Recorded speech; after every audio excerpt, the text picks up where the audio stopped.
Tribuna na TV. Oferecimento Senac. Cursos técnicos do Senac. Inscreva-se e seja puxado para o lado bom do mercado.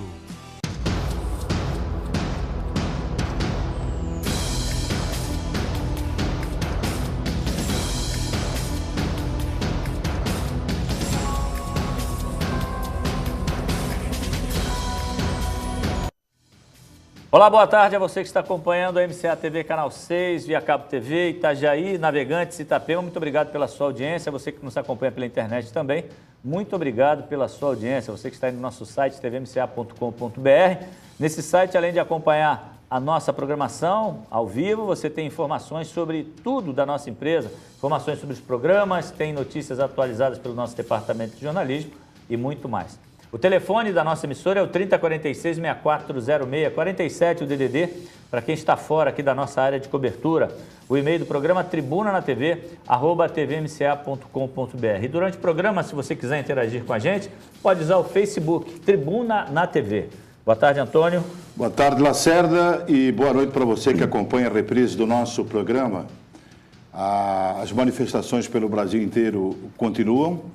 E eu li alguma coisa no final de semana que me chamou muita atenção, que diz o seguinte, ó, pressão, muita pressão, porque é na pressão que o carvão se transforma em diamante. Gostou? Falei para você que eu tinha pouca coisa para dizer na abertura do programa, mas precisa dizer mais do que isso? Não. Mas tem mais uma coisinha que eu gostaria de dizer, antes de rodar o script aqui do nosso programa. Eu fiquei muito triste sábado passado agora, indo à minha terra natal, o vizinho município de Brusque, rio acima, rio Itajaí Mirim para cima. As grandes empresas têxteis, a tecelagem, as grandes tecelagens, as grandes companhias de Brusque, antigamente, não tão antigamente assim, mas se falava em as três grandes de Brusque, Bittner S.A., Companhia Industrial Schlesser e Fábrica de Tecidos Carlos Renault. Eu quase chorei da emoção que eu senti ao tomar conhecimento que as três estão falidas. As três estão quebradas. Tanto a Fábrica de Tecidos Carlos Renault, localizada na Avenida 1º de Maio, na parte urbana da cidade, a Bittner S.A., localizada no bairro de Bateias, e a Companhia Industrial Schlesser na Avenida Getúlio Vargas, no centro. Eu, dentro do meu pouco conhecimento, eu não sei repassar aqui nesse momento o que levou a essas três empresas a quebrarem da maneira que quebraram.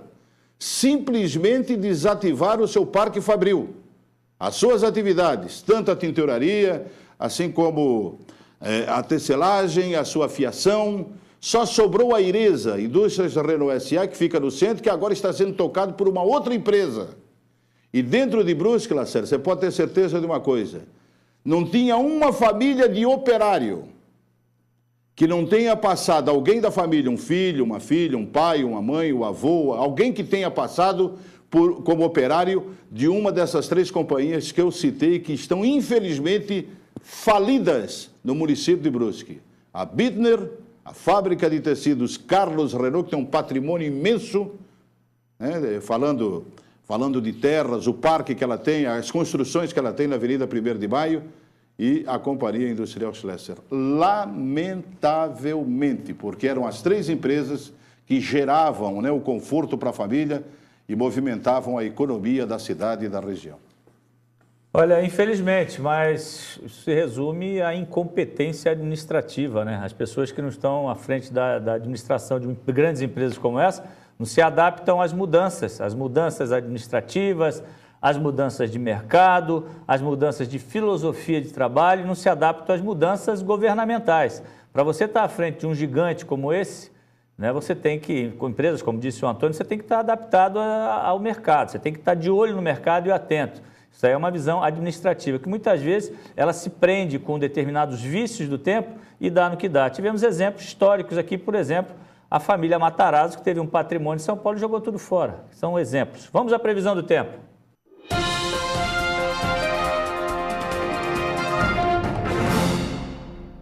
A segunda-feira em Itajaí é de tempo nublado e pancadas de chuva. Segundo a meteorologia, o sol deve aparecer entre nuvens. A temperatura mínima prevista é de 12 graus e a máxima de 17.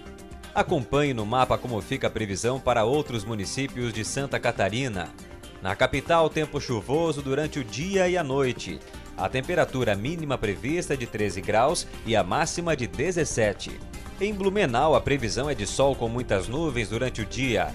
O céu deve ficar encoberto em alguns períodos e pode chover a qualquer momento.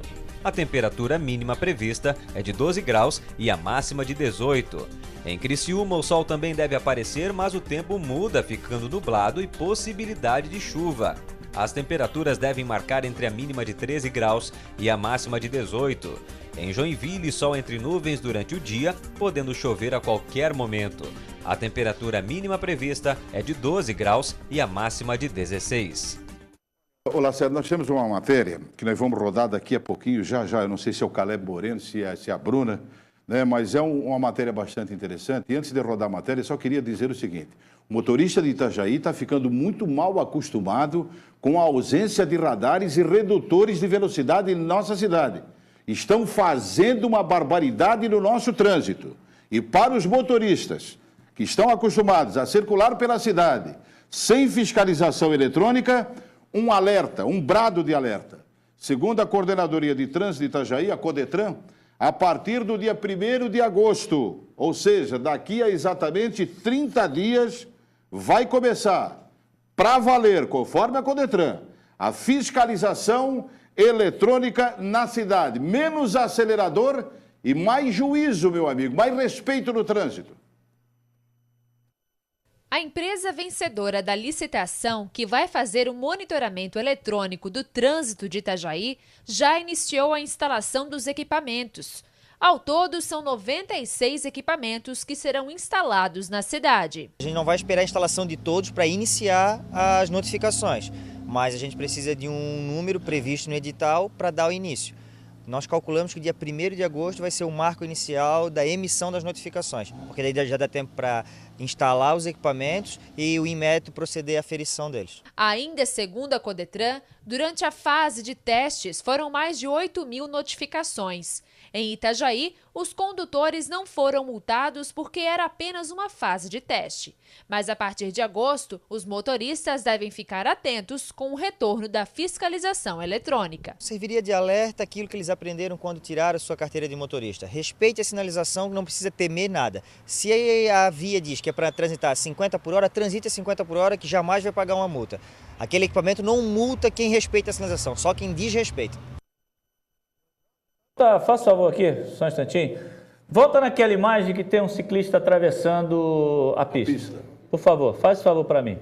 Porque agora, a gente está falando dos radares aqui, a gente está falando da imprudência do motorista de automóveis e de motos e etc., que estão abusando, e estão de fato abusando, vocês viram na matéria, a quantidade de multas, advertências que foram feitas aí aos que cometeram irregularidades. Agora, veja só a irresponsabilidade desse jovem que está atravessando a pista. Olha o local que ele está atravessando, completamente impróprio para a travessia. Aí eu pergunto, se acontece um acidente com esse jovem, de quem é a responsabilidade? Quer dizer, o ciclista também tem que ter... mas aí não tem faixa de ciclovia, não tem ciclovia, não tem ciclofaixa. Não interessa, a sua vida também você tem que preservar independente. Não tem, tenta transitar de uma forma segura, não atravessar desse jeito que atravessou a pista ali, correndo risco. Ô Lacerda, só acrescentando e não retirando uma palavra do que você falou, quando eu falo aqui no programa, e não é coisa minha, que todos nós fazemos o trânsito. No momento que saímos de casa e pegamos a rua, nós estamos no trânsito. O pedestre, o ciclista, o motociclista, o motorista, o caminhão, o ônibus, o automóvel, todos nós fazemos o trânsito diariamente. Quer dizer, isso é uma engrenagem. Se você falha em algum ponto dessa engrenagem, isso vai resultar em problemas, com toda certeza. Então nós temos que respeitar o trânsito, na medida do possível, atravessar a faixa, o pedestre, na faixa de segurança. E alertar o motorista, chamar a atenção do motorista, como se faz, muita gente faz, não são todos que fazem não, mas deveria ter sequência nisso também, é um exemplo a ser seguido. Ou seja, vai atravessar uma rua, o que eu faço? Primeiro eu vejo se o carro vai parar, e numa distância boa, numa distância segura para quem está atravessando a rua. Você faz um sinal para que o motor... prestar atenção no próximo, né? Que às vezes um para, o outro vem chutado e... Então, o ciclista também faz parte do trânsito. Ele também tem... Aqui em Itajaí não acontece isso. O ciclista vem de qualquer jeito, ele vem na contramão, ele vem pela calçada. Quer dizer, ele faz do seu veículo barbaridade no trânsito. Agora, o que o William falou, e eu concordo plenamente com ele, e nós vamos ter surpresas, pode ter certeza, porque desde novembro é quase que um ano sem a fiscalização, né? Acabou o contrato lá no mês de outubro, no mês de novembro, e agora, conforme o coordenador, o Bambambam da Codetran, a partir do dia 1º de agosto, vamos aguardar, em 30 dias nós deveremos ter, então, esse retorno dos radares e dos redutores de velocidade em nossa cidade, porque está se tornando um abuso. Quer dizer, o radar não é para aquele infrator, não é para aquele que está acostumado a andar no trânsito de uma forma legal, de uma forma certa, quer dizer, obedecendo às placas de trânsito, obedecendo a velocidade, respeitando a nossa sinalização. O radar não é para ele. O redutor de velocidade também não é para ele, porque ele é um cumpridor, é um respeitador das leis. Mas você se depara com cada situação em nossa cidade, com a ausência dos radares, que eu considero uma falta de respeito, uma falta de educação completa, porque esse motorista que está cometendo a infração, e ele sabe que não está sendo punido, ele vai cair numa ratoeira já. E ele tem a informação, ele é mal educado, porque a informação ele tem. Olha, são... Vamos fazer o intervalo comercial que é melhor.